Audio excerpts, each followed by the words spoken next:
మత్తయి సువార్త 12వ అధ్యాయం మొదటి వచనం నుండి. ఆ కాలమందు యేసు విశ్రాంతి దినమున పంట చేలలో పడి వెలుచుండగా ఆయన శిష్యులు ఆకలిగొని వెన్నులు త్రుంచి తినసాగిరి. పరిసయ్యులది చూచి, ఇదిగో, విశ్రాంతి దినమున చేయకూడనిది నీ శిష్యులు చేయుచున్నారని ఆయనతో చెప్పగా, ఆయన వారితో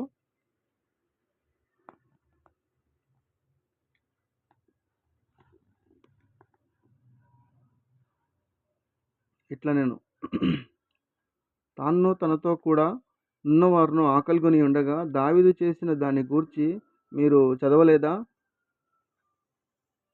అతడు దేవుని మందిరంలో ప్రవేశించి యాజకులే తప్ప తానైనను తనతో కూడా ఉన్నవారైనను తినకూడని సముఖపు రొట్టెలు తినను, మరియు యాజకులు దేవాలయంలో విశ్రాంతి దినమును ఉల్లంఘించి నిర్దోషులై ఉన్నారని మీరు ధర్మశాస్త్రమందు చదవలేదా? దేవాలయం కంటే గొప్పవాడిక్కడ నున్నాడని మీతో చెప్పుచున్నాను. మరియు కనికరంనే కోరుచున్నాను గాని బలిని నేను కోరను అను వాక్య స్వభావం మీకు తెలిసి ఉంటే దోషులని తీర్పు తీర్చకపోదు. కాగా మనుష్య కుమారుడు విశ్రాంతి దినమునకు ప్రభువయ్యున్నాడనెను. ఆయన అక్కడ నుండి వెళ్ళి వారి సమాజ మందిరంలో ప్రవేశించినప్పుడు, ఇదిగో, ఊచచెయ్యి గలవాడొకడు కనబడెను. వారాయన మీద నేరం మోపవాలని, విశ్రాంతి దినమున స్వస్థపరచుట న్యాయమా అని ఆయనను అడిగిరి. అందుకైన, మీలో ఏ మనుషునికైనాను నొక గొర్రెయుండి అది విశ్రాంతి దినమున గుంటలో పడిన ఎడల దాన్ని పట్టుకొని పైకి తీయడా? గొర్రె కంటే మనుషుడెంతో శ్రేష్ఠుడు. కాబట్టి విశ్రాంతి దినమున మేలు చేయుట ధర్మమే అని చెప్పి ఆ మనుషునితో నీ చెయ్యి చాపమనెను. వాడు చెయ్యి చాపగా రెండవ దాని వలె అది బాగుపడెను. అంతటా పరిసయ్యులు వెలుపలికి పోయి ఆయనను ఎలాగూ సంహరింతుమా అని ఆయనకు విరోధంగా ఆలోచన చేసి ఆ సంగతి తెలుసుకొని అచ్చట నుండి వెళ్ళిపోయాను. బహు జనులైనను వెంబడింపగా ఆయన వారినందరినీ స్వస్థపరిచి తన్ను ప్రసిద్ధి చేయవద్దని వారికి ఆజ్ఞాపించెను. ప్రవక్త అయిన యెషయా ద్వారా చెప్పినది నెరవేరినట్లు అలాగూ జరిగాను. అదేమనగా, అదిగో, ఆయన నా సేవకుడు, ఈయనను నేను ఏర్పరచుకొంటిని, ఈయన ప్రాణమునకిష్టుడైన నా ప్రియుడు, ఈయన మీద నా ఆత్మ కుమ్మరించెదను. ఈయన అన్యజనులకు విధిని ప్రచురం చేయును. ఈయన జగడమాడడు, కేకలు వేయడు. వీధులలో ఈయన శబ్దం మెవనికిని వినబడదు. విజయమందుటకు న్యాయవిధిని ప్రబలము చేయ వరకు ఈయన నలిగిన రెల్లును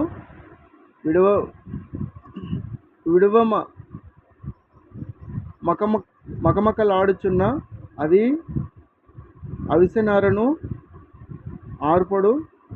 ఈయన నామమందు అన్యజనులు నిరీక్షించెదరు అనున్నదే. అప్పుడు దయ్యము పట్టిన గుడ్డివాడును మూగవాడునైన ఒకడు ఆయన యొద్దకు తేబడెను. ఆయన వారిని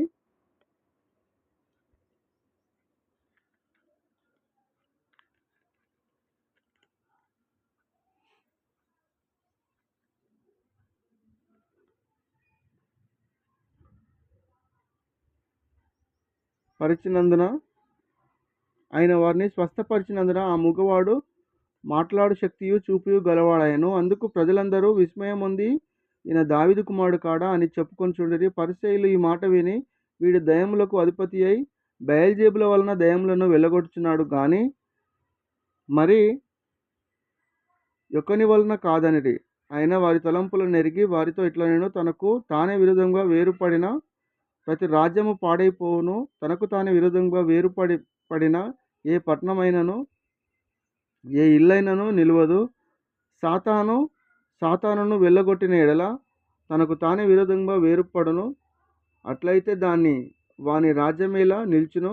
నేను బయల్జెబూల వలన దయ్యములను వెళ్ళగొట్టుచున్న ఎడల మీ కుమారులు ఎవరి వలన వాటిని వెళ్ళగొట్టుచున్నారు? కాబట్టి వారే మీకు తీర్పరులై ఉందురు. దేవుని ఆత్మ వలన నేను దయ్యములను వెళ్ళగొట్టుచున్న ఎడల నిశ్చయంగా దేవుని రాజ్యము మీ యొద్దకు వచ్చి ఉన్నది. ఒకడు మొదట బలవంతుని బంధింపని ఎడల ఏలాగూ ఆ బలవంతుని ఇంటిలో చొచ్చి అతని సామ్రాజ్ఞి దోచుకొనగలడు. అట్లా బంధించిన యెడల వాని ఇల్లు దోచుకొనును. నా పక్షమున నుండని వాడు నాకు విరోధి. నాతో కలిసి సమకూర్చని వాడు చెదరగొట్టువాడు. కాబట్టి నేను మీతో చెప్పున్నదేమనగా, మనుషులు చేయు ప్రతి పాపమును దూషణయు వారికి క్షమింపబడును గాని ఆత్మ విషయమైన దూషణకు పాపక్షమాపణ లేదు. మనుష్య కుమారునికి విరోధంగా మాట్లాడువానికి పాపక్షమాపణ కలదు గాని పరిశుద్ధాత్మకు విరోధంగా మాట్లాడువానికి ఈ యుగమందైనను రాబో యుగమందైనను పాపక్షమాపణ లేదు. చెట్టు మంచిదని ఎంచి దాని పండును మంచిదే అని ఎంచుడి, లేదా చెట్టు చెడ్డదని ఎంచి దాని పండును చెడ్డదే అని ఎంచుడి. చెట్టు దాని పండు వలన తెలియబడును. సర్పసంతానమా, మీరు చెడ్డవారయ్యుండి ఎలాగూ మంచి మాటలు పలకగలరు? హృదయమందు నిండియుండు దాన్ని బట్టి నోరు మాట్లాడను కదా. సజ్జనుడు తన మంచి ధననిధిలో నుండి సద్విషయములను తెచ్చును, దుర్జనుడు తన చెడ్డ ధననిధిలో నుండి దుర్విషయములను తెచ్చును. నేను మీతో చెప్పున్నదేమనగా, మనుషులు పలుకు వ్యర్థమైన ప్రతి మాటను గూర్చి విమర్శ దినమున లెక్క చెప్పవలసి ఉండును. నీ మాటలను బట్టి నీతిమంతుడవని తీర్పు నొందుదువు, నీ మాటలను బట్టియే అపరాధివని తీర్పు నొందుదువు.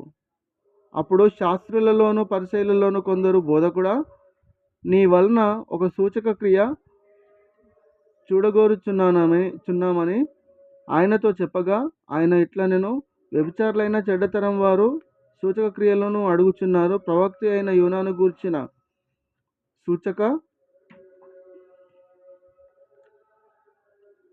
క్రియే గాని మరి ఏ సూచక క్రియ అయినదో వారికి అనుగ్రహింపబడదు. యోనా 3 రాత్రింబగళ్ళు తిమింగలం కడుపులో ఎలాగుండెనో అలాగూ మనుష్య కుమారుడు 3 రాత్రింబగళ్ళు భూగర్భంలో ఉండును. నినేవే వారు యోనా ప్రకటన విని మారు మనసు పొందిరి గనక విమర్శ సమయమున నినేవారును ఈ తరం వారితో నిలవబడి వారి మీద నేరస్థాపన చేతురు. ఇదిగో, యోనా కంటే గొప్పవాడు ఇక్కడ ఉన్నాడు. విమర్శ సమయమున దక్షిణ దేశపు రాణి ఈ తరము వారితో నిలువబడి వారి మీద నేరస్థాపన చేయును. ఆమె సొలొమోను జ్ఞానము వినుటకు భూమ్యంతముల నుండి వచ్చెను. ఇదిగో, సొలొమోను కంటే గొప్పవాడు ఇక్కడ ఉన్నాడు.